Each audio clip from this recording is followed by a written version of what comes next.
एक गांव में एक चुड़ैल का साया था जिससे उस गांव के लोगों की जिंदगी ही बदल गई। आइए देखते हैं कि गांव के लोगों के साथ क्या हुआ था। एक दिन गांव की 3 औरतें, जिनका नाम श्यामा, रूपा और सपना होता है, आपस में बैठकर बातें कर रही होती हैं। अरे रूपा बहन, मैं तुम्हें क्या बताऊं, मेरी सास ने तो मेरा दिमाग खराब कर रखा है। अगर मेरा बस चले तो मैं उसकी जान ही ले लूं। अरे क्या हुआ श्यामा बहन, इतना गुस्से में क्यों हो? शांति मौसी ने क्या कर दिया? हाँ तुम घर में अकेली हो ना, इसीलिए इतने मजे से रहती हो। हमसे पूछो जिनकी सास है, एक तो खाती हैं इतना, रोटी बना बना कर मेरे तो हाथ ही थक जाते हैं, ऊपर से हर काम में कमियां निकालती हैं। सही कह रही हो श्यामा बहन, मेरी कहानी भी कुछ कुछ तुम्हारी तरह ही है। मैं तो जरा सा अपने मर्द के साथ बैठ क्या जाऊं, पता नहीं कहां से बुढ़िया को खबर मिल जाती है, वहीं आकर सर पर खड़ी हो जाती है। हाँ ये तो चिंता की बात है सपना बहन, मौसी को समझाओ, नहीं तो दादी कैसे बनेंगी। रूपा की बात सुनकर तीनों जोर जोर से हंसने लगती हैं। तभी उनकी नजर एक गोलगप्पे वाली पर पड़ती है। गोलगप्पे वाली बहुत ही सुंदर होती है, उसे देखकर तीनों से रहा नहीं जाता और वो तीनों गोलगप्पे वाली के पास चली जाती हैं। अरे तुम तो औरत होकर गोलगप्पे बेच रही हो।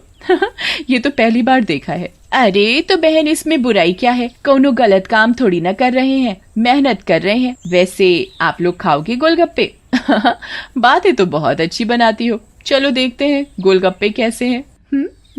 उसके बाद श्यामा और सपना दोनों गोलगप्पे खाने लगती हैं और रूपा वहीं खड़ी हो जाती है। रूपा को ऐसे खड़े देख गोलगप्पे वाली बोलती है, अरे बहन, आप नहीं खा रही गोलगप्पे? क्या हुआ, कहीं आपको अपने फिगर खराब होने का डर लग रहा है क्या?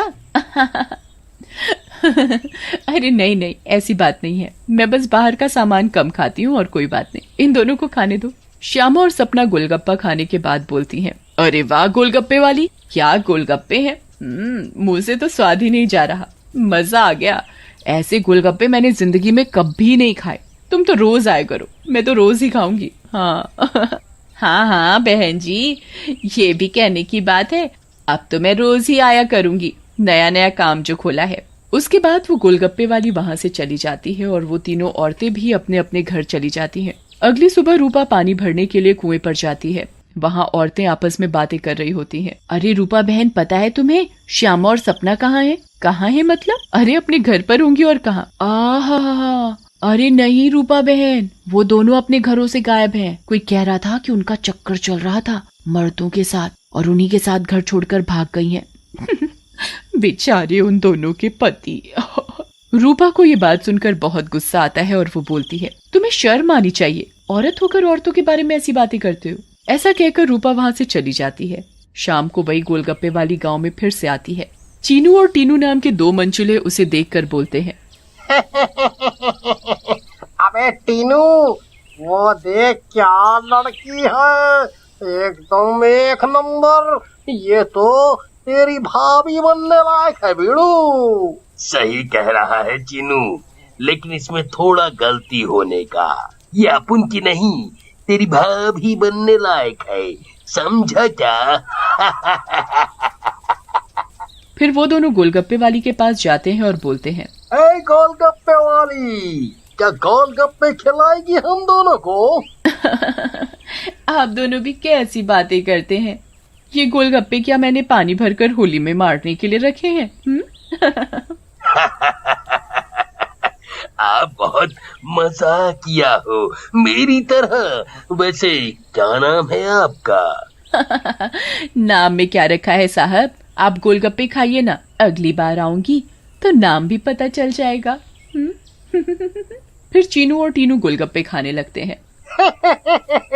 वाह, क्या गोलगप्पे हैं, इतने टेस्टी, लगता है तुम्हारे हाथ चूम लूं। मजा आ गया, मजा। फिर टीनू और चीनू गोलगप्पे वाली के सारे गोलगप्पे खा जाते हैं। अरे आप दोनों तो बहुत सारे गोलगप्पे खा गए, कहीं आपका पेट ना खराब हो जाए। कुछ नहीं होगा हम दोनों को, हम दोनों का बॉडी एकदम स्टील के माफिक है। वैसे कल आएंगी आप यहाँ? लेकिन गोलगप्पे वाली कुछ नहीं बोलती और वहाँ से चली जाती है। रात में ज्यादा गोलगप्पे खाने की वजह से टीनू और चीनू के पेट में दर्द होता है। हाय रे, मर गया। अरे टीनू भाई, ये लड़के का चक्कर अपन दोनों के लिए भारी पड़ गया रे। बहुत तेज दर्द हो रहा है पेट में। सही बोल रहा है भाई, अपन के पेट में भी बहुत गुड़गुड़ गुड़गुड़ सा हो रहा है और टॉयलेट तो कई बार होकर आया। मर गया रे, फिर से आ गई। टीनू और चीनू दर्द के मारे पेट पकड़कर बैठे होते हैं। तभी वो गोलगप्पे वाली उनके पास आ जाती है और बोलती है, क्या हुआ मेरे आशिकों, ऐसे क्यों बैठे हो, पेट में दर्द हो रहा है क्या? तुम्हें पता था क्या मिलाया है तुमने इसमें, बताओ। लेकिन तभी गोलगप्पे वाली चुड़ैल के रूप में आ जाती है। उसे ऐसे देखकर टीनू और चीनू दोनों घबरा जाते हैं और भागने लगते हैं। ये क्या हो गया अपन लोगों के साथ? हम तो परी समझ रहे थे, ये तो चुड़ैल निकली। अब हम क्या करेंगे? भागो रे भागो, अपनी जान बचाकर भागो। अब हम क्या करेंगे? करेगी तो ये चुड़ैल, अगर हम यहाँ से नहीं भाग पाए, इसलिए भागो यहाँ से। लेकिन चुड़ैल उन दोनों को पकड़ लेती है और मार डालती है और वहाँ से चली जाती है। इसके बाद तो मानो ये रोज की बात हो जाती है। रोज वो चुड़ैल गोलगप्पे वाली बनकर आती और गोलगप्पे खिलाकर रात में लोगों को मार डालती। इन सब से गांव वाले बहुत परेशान हो जाते हैं और एक दिन पंचायत बिठाते हैं। पंचायत में रूपा भी जाती है। अरे भाइयों, गांव संकट में है, हम सबको मिलकर इस समस्या का समाधान निकालना पड़ेगा, नहीं तो एक एक करके पूरा गांव ही खाली हो जाएगा। तभी रूपा का पति दीनू बोलता है, लेकिन सरपंच जी, हमें तो कुछ पता नहीं है कि ये सब कौन कर रहा है, या लोग अपने आप घर छोड़कर जा रहे हैं। सही कह रहे हो दीनू बेटा, लेकिन हम ऐसे शांत तो नहीं बैठ सकते और अपने गांव वालों को जाने नहीं दे सकते। हमें कुछ तो करना ही होगा।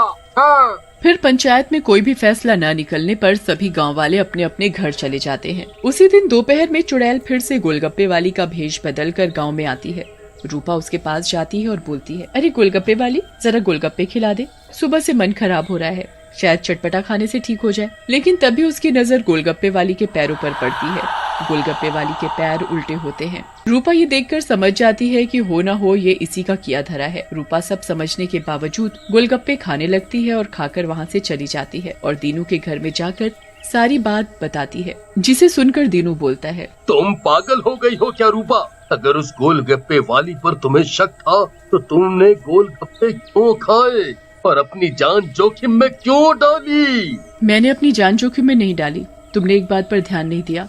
गांव में जितनी भी लाशें मिली हैं वो सिर्फ आदमियों की हैं, एक भी औरत की नहीं है। इसका मतलब ये है कि ये चुड़ैल अभी सिर्फ आदमियों को मार रही है। लेकिन रूपा, फिर भी औरतें तो गायब हो रही हैं और वो चुड़ैल निकली तो तुम उसका मुकाबला कैसे करोगी? हम औरतों में बड़ी शक्ति होती है, हम अगर अपनी पर आ जाएं तो किसी को भी अपने बस में कर लें। ये तो एक चुड़ैल है, इसे मैं देख लूंगी। तुम चिंता मत करो। फिर रूपा और दीनू अपने कमरे में सो जाते हैं। लेकिन रूपा की चिंता में दीनू को नींद नहीं आती और वो आंख बंद करके लेटा रहता है। रात में चुड़ैल उन दोनों के कमरे में आती है और रूपा को यूं आराम से सोते हुए देखकर हैरान रह जाती है। ये औरत तो वाकई बहुत निडर है, क्या मत सो रही है, लेकिन आज के बाद डरेगी। ऐसा कहकर चुड़ैल सोती हुई रूपा को उठा लेती है और जंगल की ओर चल पड़ती है। दीनू भी चुपचाप चुड़ैल का पीछा करने लगता है। चुड़ैल एक गुफा के सामने पहुंचकर रुक जाती है और गुफा को खोलती है। खुल जा सिमसिम। गुफा का दरवाजा खुल जाता है और चुड़ैल अंदर चली जाती है। दीनू भी चुपके से उनके पीछे पीछे अंदर चला जाता है। अंदर जाकर चुड़ैल रूपा को एक अंधेरे कमरे में ले जाती है और रोशनी करती है। जैसे ही वहाँ रोशनी होती है, गांव की बाकी औरतें भी रूपा को दिखाई देती हैं। श्यामा और सपना भी वहाँ होती है। अरे चुड़ैल, ये सब क्या है? गांव की औरतें, तुम ये क्या कर रही हो? लेकिन चुड़ैल कुछ नहीं बोलती। रूपा बहन, ये चुड़ैल पूर्णिमा के दिन हम सब औरतों की बलि देगी, बचा लो हमें। ये बचाएगी तुम्हें। इसकी जान तो खुद खतरे में है। तभी वहाँ दीनू आ जाता है और बोलता है, रूपा की नहीं चुड़ैल, बल्कि तू खतरे में है। दीनू सब औरतों को जलती मशाल दे देता है। चुड़ैल, तूने हमको और गांव वालों को बहुत परेशान किया है, गोलगप्पों की कसम तुझे छोड़ेंगे नहीं। ऐसा कहकर औरतें चुड़ैल के ऊपर मशाल डाल देती हैं और चुड़ैल जलने लगती है। मुझे जाने दो, छोड़ दो। लेकिन चुड़ैल थोड़ी ही देर में जलकर भस्म हो जाती है